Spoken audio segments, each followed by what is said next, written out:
To power charge your seedlings, you want to start watering the seeds with vermicompost tea. Especially if it's fresh out of the bin, it's going to be nutrient dense and it's going to have a lot of enzymes, humic and fulvic acid, which are substances that help the roots of plants exchange nutrients with their environment. From that angle, vermicompost works almost like a colostrum.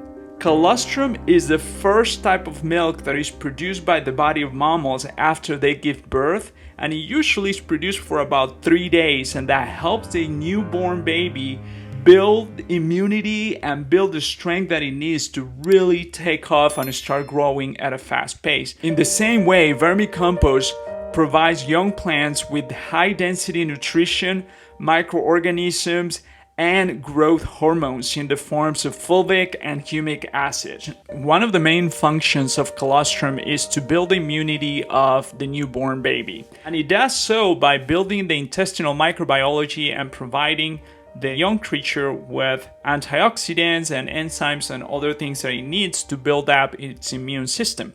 Similarly, vermicompost provides young plants with microbiology that starts to build symbiotic relationships at the root level of those plants.